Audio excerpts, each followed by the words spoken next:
Hey, y'all, Scott Horton here for WallStreetWindow.com. Mike Swanson is a successful former hedge fund manager whose site is unique on the web. Subscribers are allowed a window into Mike's very real main account and receive announcements and explanations for all his market moves. The Federal Reserve has been inflating the money supply to finance the bank bailouts and terror war overseas. So Mike's betting on commodities, mining stocks, European markets, and other hedges against our depreciating dollar. Play along on paper or with real money, and then be your own judge of Mike's investment strategies. See what happens at WallStreetWindow.com.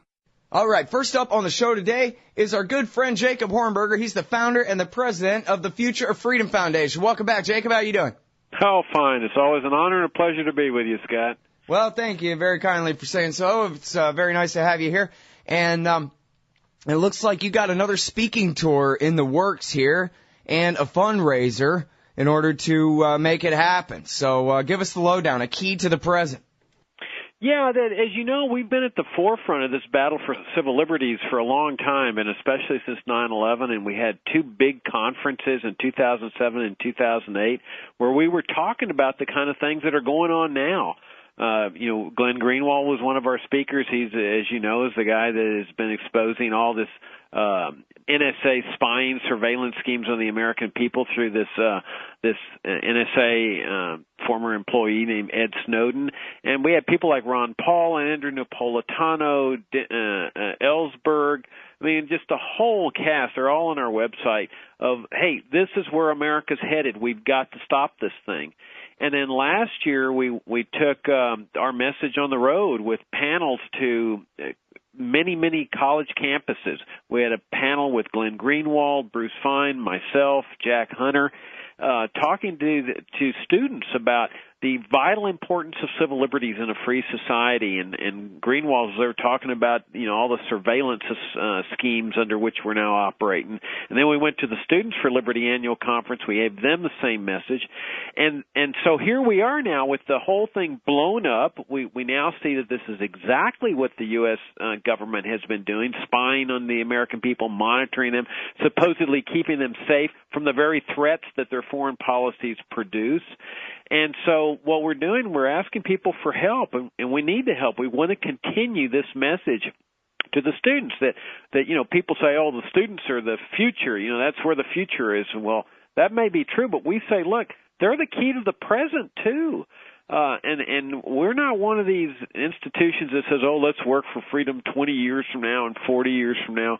We want to achieve freedom now in our lifetime. And so we're asking people for help, that if you want us to continue going on the road and talking to these students and preaching about the importance of civil liberties to a free society, then please give us a hand. And that's our fundraising drive that we're doing right now. All right. Now, hold on a second, because I want to talk a little bit about what I see as the importance of what you're doing here with this project and of speaking to the youth. In fact, it only was really occurring to me in this context anyway, just now as I'm listening to you. As we're half a year now into the second term, the lame duck term of Barack Obama. Anyone who ever believed in him, even up to and including last fall, is now, completely heartbroken, right? Other than people who are directly on his team, everyone is disappointed in this guy, or worse. And yet, and think of it like you're a college student now, and you're really, forming and solidifying your most important political opinions, and you're so disappointed in liberalism and what it's got you. But why'd you believe in the first place, right?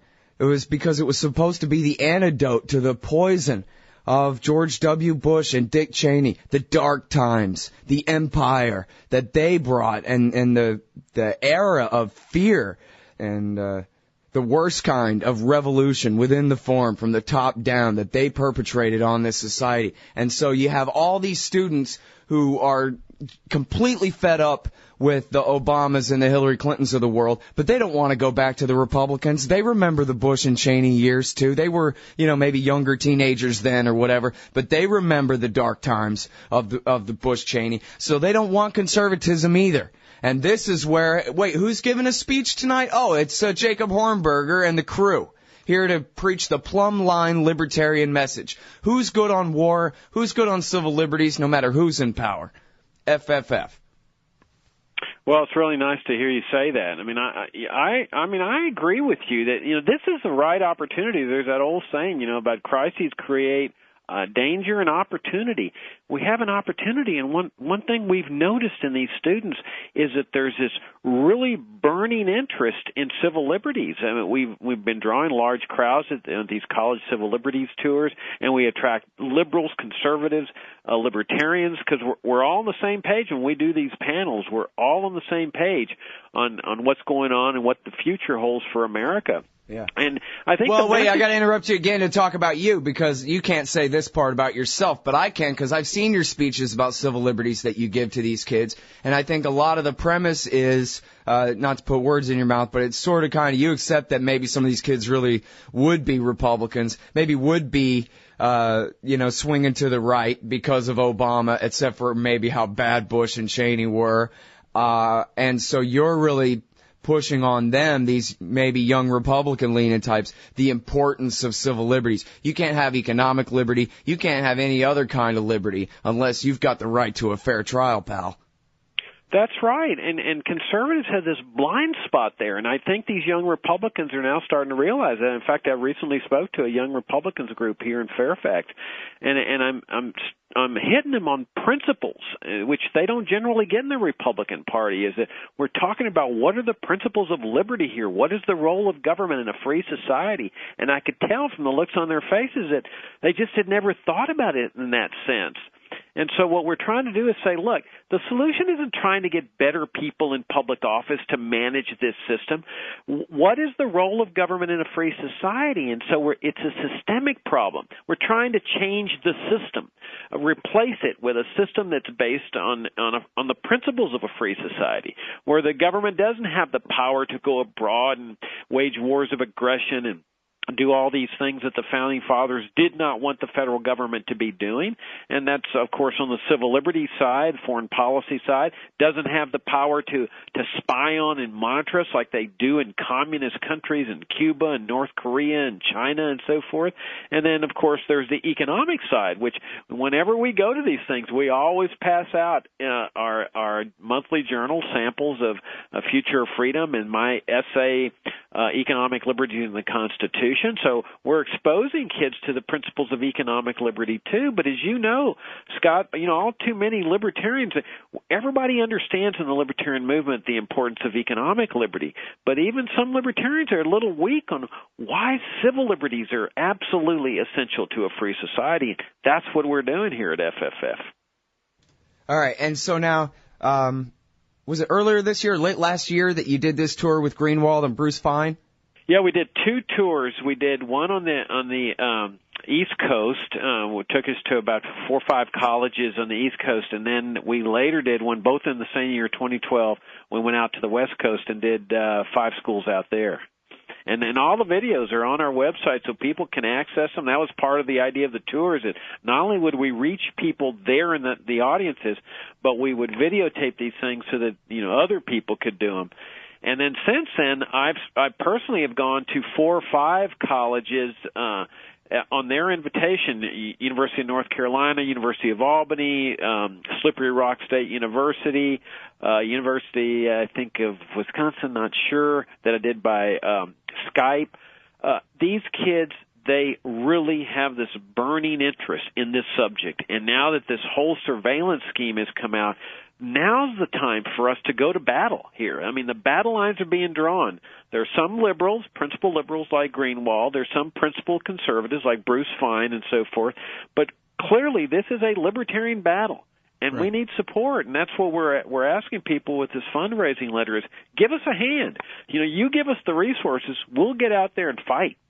Right. Yeah, it's a key to the present. And I'm sure people can find this video message. Yeah, they can at fff.org. It's on YouTube at the Future Freedom Foundation's YouTube channel as well. But you just heard the audio version. Go ahead and give us this pitch. How much money you need to raise to do this thing right? Well, it depends. The ones with the outside speakers are very, very costly. I mean, they were costing us neighborhood $30,000 to $50,000 in some of these instances where we have outside speakers, speaker fees, and so forth. But if we do it where and this is what we're thinking in terms of doing, is to keep things efficient, because these local chapters of these student groups, they just don't have a lot of money. So what we're trying to do is raise the funds to subsidize the travel. We're not even worrying about speaker fees here. Generally we charge speaker fees as sort of a way to filter out where we're going to go speak. With these college groups, we are waiving speaker fees, and we're just going. We're going where they want to hear it, so we'll go.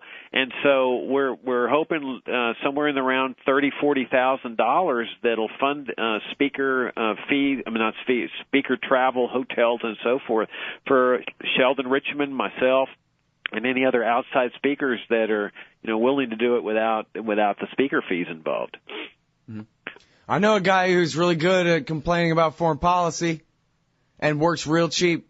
I don't know. Oh, really? I don't know if you can hear my hand raised from Virginia this morning, but we will certainly keep it in mind. That's awesome. That is absolutely awesome. And I know that that guy that you can see raising his hand is very, very good at this. That's awesome. Yeah, and man, I'll work for a pack of cigarettes and I quit smoking, so. That's awesome. Wow, I'm glad we talked today. Yeah, there you go. I'll do the intro. I'll be your warm-up guy, like the comedian at a death metal show. That's fantastic. We will certainly keep that in mind. Okay. Yeah, this is exciting. I'm sorry. I'm not trying to put you on the spot. Anyway, how can people help out? Let's get serious. Everybody listening to this show, they should know. If they don't know, the Future Freedom Foundation, this is the best of the libertarian movement. This is Hornberger, Anthony Gregory, Sheldon Richmond, James Bovard, and the rest of them, too. Tim Kelly and Wendy McElroy and Richard Ebling and Bart Frazier and all these guys that write for FFF.org. It's the best. You're not going to get better than this. This is the vanguard of the libertarian movement. They're doing a speaking tour, and they need your funds to do it right. So help out. How do they help out, Jacob? Well, they can come to our website and make a donation there with a credit card, just, standard kind of donation, PayPal as well. Or they can just send us a check, and they'll get a letter back acknowledging and thanking them for their donation, and we will put their money to good use, and that is in the advancement of liberty now. I mean, and not 20 years from now. That we're going out and talking to these young people now and saying, you have a right to a free society. You don't have to wait till you're 40 to achieve freedom. You can do it now. Help us now. And if we keep working on this route, then we reach a critical mass that can shift society. I mean, that's why there's advocates for liberty like us at FFF and all the others. That's why Greenwald's doing what he's doing, because we all have the confidence that ideas can shift a society. And by the way, that's what our FFF Daily is about. We compile every single day, 6 days a week, the best libertarian-type articles on the Internet. And we hope people will look at those articles and share them with their friends, because we're doing the hard work of getting the best articles. Then you share it with your friends. This is what transforms a society. Right. This is where the power of ideas come in. Absolutely. And sign up for that email list. I get the Freedom Daily every morning. I don't even have to do the work. It just shows up for me there every morning in my email account. All right, so that's what you do. Go to FFF.org, and then at the top of the page, there's a big red, all capitals, donate. Just click right there. Yeah, we're very appreciative, Scott. Thanks you so much for letting your listeners know about this, and just thank you for all the great work you do. I think we are going to achieve a free society. I think a lot of people are waking up. I think this current controversy is causing people to wake up, and it's exciting because you see mainstream people joining our side, like John Cusack and that guy Wozniak or something, the co-founder of Apple. He's just come out in favor of strong civil liberties and against all this surveillance scheme. And this is an exciting movement. And this is an exciting time for us to be involved in this thing. I mean, we are participating in one of the greatest movements in the history of man, and that's exciting. We just need support. You know what? See, here's the thing, man. You always talk like this so people get used to it and whatever. And, it just sounds like, okay, well, that's the way Jacob Hornberger talks or something. But no, wait a minute. I mean, that really is true. I don't think you could overstate that.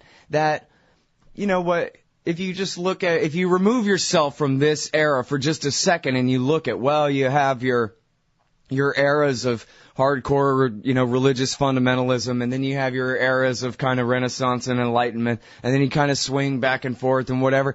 This is the era of the Enlightenment again. And, we got to mention Ron Paul because he did so much to give our movement that swift kick in the rear end that we needed in 2007 through right now in making the whole movement that much more famous and accessible to the people of the world. But I don't think that you could even compare the founding era of the United States of America to the current era in terms of the ideas of liberty being spread around the world. I mean, what's happening right now is comparable to the printing and the distribution of the Declaration of Independence. There's libertarian institutions of all different descriptions popping up all over the world. And we're right.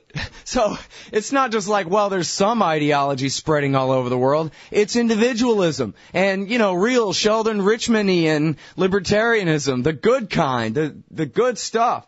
And, so anyway, it is exciting. I'm too pessimistic and I'm trying to absorb a little of that optimism. You have good reason to sound the way you sound about this, I think. Well, I totally agree with you about the Founding Fathers era. They were just regular people. And we can accomplish what they accomplished. I mean, as you know, the whole welfare warfare state has rejected everything the Declaration of Independence stood for, the principles of the Constitution and so forth. But we have an opportunity to do exactly what those guys, Jefferson and Adams and Madison, we can do what they did, and we have the people. I mean, you mentioned Ron Paul. Here's a hero of our time. And he's just a regular person, just like Jefferson was a regular person. And what we can do now, not 20 years from now, what we can do now is transform the society by building on what they were doing and expanding it so that we get not only civil liberties, not only a limited government republic and dismantle all this empire stuff, but we also achieve economic liberty, which is, as you know, the real driving force behind a prosperous, growing, dynamic society, especially for the poor people. So we got it all. And so this is an opportunity for us. It's a challenge. Sure, it's a challenge. But, I mean, if freedom were easy, everyone in history would have achieved it. And it's not easy.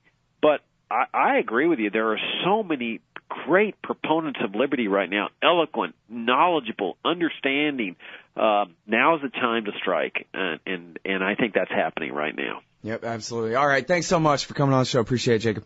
Thank you, Scott. Bye-bye. All right, everybody, that's the great Jacob Hornberger. He's the founder and the president of the Future Freedom Foundation, and they're doing a fundraiser right now for the speaking tour, so they can go talk to the students. So count those gray hairs on your head, audience, and then send that many dollars to Jacob Hornberger at fff.org.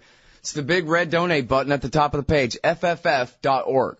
Over at AIPAC, the leaders of the Israel lobby in Washington, D.C., they're constantly proclaiming unrivaled influence on Capitol Hill, and they should be proud. The NRA and AARP's efforts make them look like puppy dogs in comparison to the campaigns of intimidation regularly run by the neoconservatives and Israel firsters against their political enemies. But the Israel lobby does not remain unopposed. At the Council for the National Interest, they put America first, insisting on an end to the empire's unjustified support for Israel's aggression against its neighbors and those whose land it occupies, and pushing back against the lobby's determined campaign in favor of U.S. attacks against Israel's enemies. CNI also does groundbreaking work on the trouble with evangelical Christian Zionism and neocon-engineered Islamophobia and drumming up support for this costly and counterproductive policy. Please help support the efforts of the Council for the National Interest to create a peaceful, pro-American foreign policy. Just go to councilforthenationalinterest.org and click Donate under About Us at the top of the page. And thanks. Admit it, our public debate has been reduced to reading each other's bumper stickers. Scott Horton here for libertystickers.com. I made up most of them, and most of those when I was mad as hell about something. So if you hate war, empire, central banking, cops, Republicans, Democrats, gun grabbers, and status of all stripes, go to libertystickers.com, and there's a good chance you'll find just what you need for the back of your truck. Own a bookstore? Sell guns at the show? Get the wholesaler's deal. Buy any 100 stickers and they drop down in price to $1 a piece. You can spread the contempt and make a little money too. That's libertystickers.com. Everyone else's stickers suck. Hey, all, Scott Horton here to tell you about this great new project, Listen and Think Audio at listenandthink.com. They've got 2 new audiobooks read by the deepest voice in libertarianism, the great historian Jeff Riggenbach. Our Last Hope, Rediscovering the Lost Path to Liberty by Michael Maharrey of the 10th Amendment Center is available now. And Beyond Democracy, co-authored by Frank Karsten of the Mises Institute Netherlands and journalist Carl Beckman, will be released this month. And they're only just getting started. So check out listenandthink.com. You may be able to get your first audiobook absolutely free. That's Listen and Think Audio at listenandthink.com. Oh man, I'm late. Sure hope I can make my flight. Stand there. Me? I am standing here. Come here. Okay. Hands up, turn around. Whoa, easy. Into the scanner. Ooh, what's this in your pants? Hey, slow down. It's just my... Hold it right there. Your wallet has tripped the metal detector. What's this? The Bill of Rights? That's right. It's just a harmless stainless steel business card-sized copy of the Bill of Rights from SecurityEdition.com. There for exposing the TSA as a bunch of liberty-destroying goons who've never protected anyone from anything. Sir, now give me back my wallet and get out of my way. Got a plane to catch. Have a nice day. Play a leading role in the security theater with the Bill of Rights Security Edition from SecurityEdition.com. It's the size of a business card, so it fits right in your wallet, and it's guaranteed to trip the metal detectors wherever the police state goes. That's SecurityEdition.com. And don't forget their great Fourth Amendment socks. Hey guys, I got his laptop. Hey y'all, Scott Horton here for The Future of Freedom, the journal of the Future Freedom Foundation. Every month, Plumline individualist editor Sheldon Richmond brings you important news and opinions on policy by heroic FFF President Jacob Hornberger, hard-hitting journalist columnist James Bovard, and others from the best of the libertarian movement. The Future of Freedom tackles the most important issues facing our country, from the bankrupt and insane welfare and regulatory states to foreign wars and empire, the dismal state of our economy, and ongoing assaults on civil liberties. This society needs peace and freedom for prosperity to prevail. Subscribe to the Future of Freedom in print for just $25 a year or online for $15 a year at fff.org/subscribe. And hurry up, because this summer they'll be running my articles about the wars in Libya, Syria, and Somalia in the Future of Freedom too. That's fff.org/subscribe for the Future of Freedom. And tell them Scott sent you.